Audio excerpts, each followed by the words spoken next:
Hello नमस्कार दोस्तों, आज आप लोगों को स्वागत करता हूं बेसिक नॉलेज चैनल पर। आज मैं बहुत ही इम्पोर्टेंट वीडियो लेकर आया हूं। जो भी मेरे भाई टीचर ट्रेनिंग कर रहे हैं उन लोगों के लिए विशेष रूप से मैंने ये वीडियो बनाई है।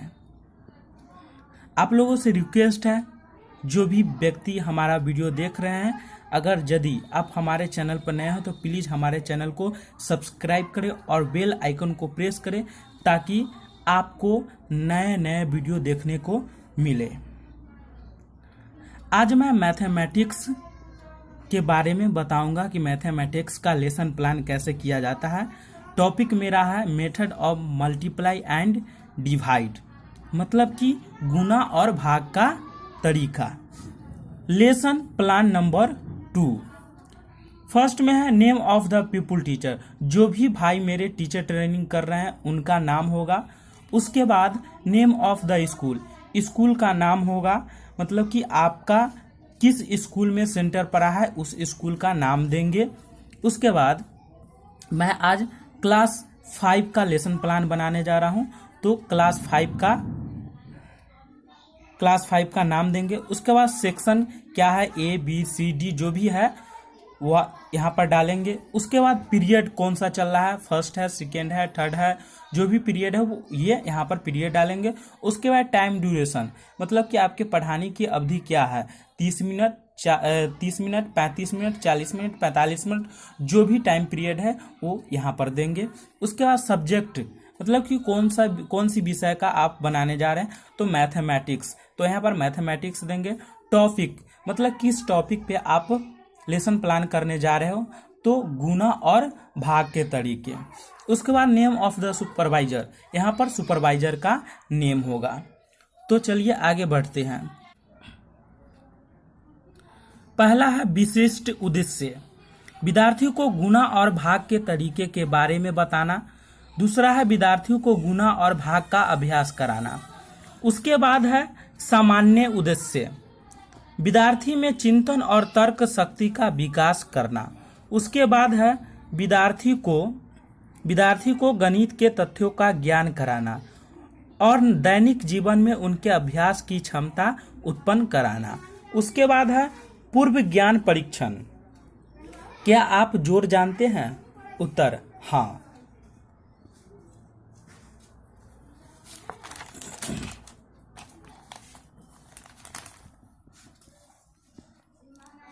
क्या आप जोड़ से परिचित हैं? हाँ। क्या आप घटाव से परिचित हैं? हाँ। क्या आप गिनती जानते हैं? हाँ। उसके बाद क्या आप पहाड़ा जानते हैं? हाँ। क्या आपको अंक पहचानने आता है? हाँ। क्या आप गुना से परिचित हैं? नहीं। क्या आप भाग से परिचित हैं? नहीं। उसके बाद है क्या आपको अंक पहचानने में दिक्कत होती है? नहीं। क्या आप गुना और भाग सीखने के लिए उत्सुक है? हाँ।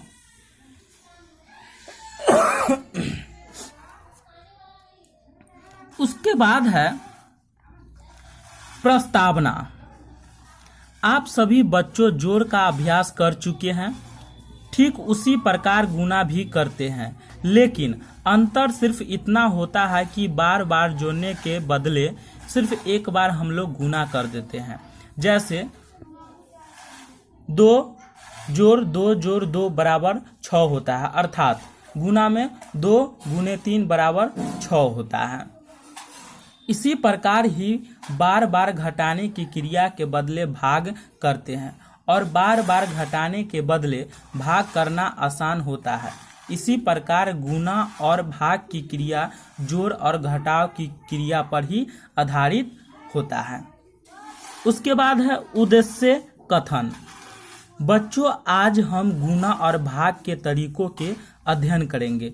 उसके बाद है प्रस्तुतिकरण। हम विद्यार्थियों को पाठ के बारे में बताते हैं और हम पाठ का भी अभ्यास करवाते हैं। हम पाठ का प्रस्तुतिकरण इस प्रकार कराते हैं जिससे विद्यार्थियों में चिंतन और तर्क शक्ति के विकास के साथ साथ वे तथ्यों का ज्ञान प्राप्त करते हैं। सीखी गई बातों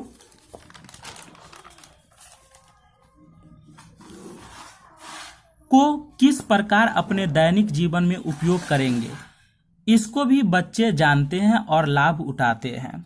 उसके बाद है मुख्य अवधारणाओं का सारांश। बच्चों, आप गुणा करने के विभिन्न तरीकों को सीखा है और आपने गुणा से संबंधित विभिन्न समस्याओं का हल किया है और अपने दैनिक जीवन से संबंधित गुणा की समस्याओं को जाना है और आपने देखा कि किस प्रकार अलग अलग रूपों में गुणा की समस्या हम लोगों के सामने आता है। उसके बाद है बच्चों, इसी प्रकार आपने भाग के अलग अलग तरीकों को सीखा है। आपने भाग को अलग अलग चरणों की समक्ष बनाई है। बच्चों, आप किस प्रकार गलतियां कर जाते हैं, इसे भी आपको जानना होगा और अपने कक्षा अतिरिक्त भी अभ्यास करना पड़ेगा। किन प्रश्नों को गुणा के द्वारा तथा किन प्रश्नों को भाग के द्वारा हम करेंगे, आपने इसे भी जाना। उसके बाद आता है सहायक सामग्री। खल्ली मतलब कि पढ़ाने में हमें क्या क्या सहायक सामग्री लेनी पड़ी, तो खल्ली, डस्टर, श्यामपट्ट, बच्चे, पुस्तक, कागज, कैंची, गोंद, औजार बॉक्स, चित्र पेंसिल, आसपास की वस्तुएं, फ्लैश कार्ड, फ्लैनल बोर्ड तथा कटआउट। उसके बाद आता है शिक्षक शिक्षिका द्वारा स्व मूल्यांकन के सुझावात्मक बिंदु। विद्यार्थियों द्वारा पूछे गए प्रमुख सवाल क्या थे? कितने विद्यार्थियों ने प्रश्न पूछे? तो कुछ विद्यार्थियों ने प्रश्न पूछे हैं, तो कुछ विद्यार्थी ने खुद से सवाल बनाए भी हैं और कुछ महत्वपूर्ण प्रश्न निम्नलिखित हैं। उसके बाद है इस विषय वस्तु को यदि दोबारा पढ़ाना हो तो सीखने सिखाने की योजना में क्या बदलाव करूंगा। तो मैं सीखने सिखाने की योजना में कोई बदलाव करना नहीं चाहूंगा। उसके बाद आता है क्या इस अध्याय को फिर से वर्ग में बताना जरूरी है या आवश्यकता है?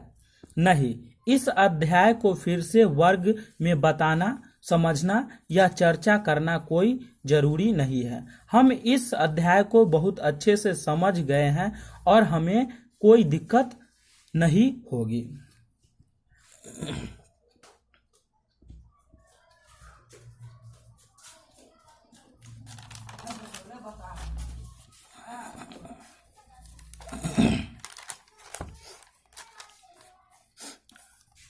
उसके बाद आता है अध्यापन विधि। प्रश्नोत्तर, निर्देशन एवं गतिविधि आधारित।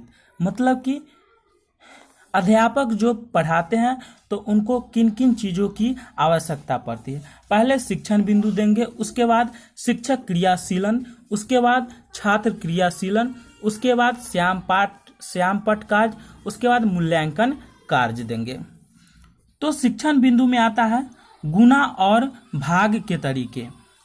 शिक्षक क्रियाशीलन, बच्चे गुणा और भाग के तरीकों को सीखते हैं, हम उनकी सहायता करते हैं, बोध प्राप्त कराते हुए प्रश्न पूछते हैं। छात्र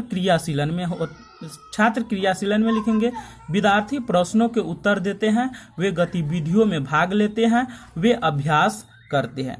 श्यामपट्ट कार्य में लिखेंगे हल को श्यामपट्ट पर लिखते हैं, मूल्यांकन में कुछ नहीं। उसके बाद आता है पाठ और प्रश्न। पाठ से प्रश्न करना।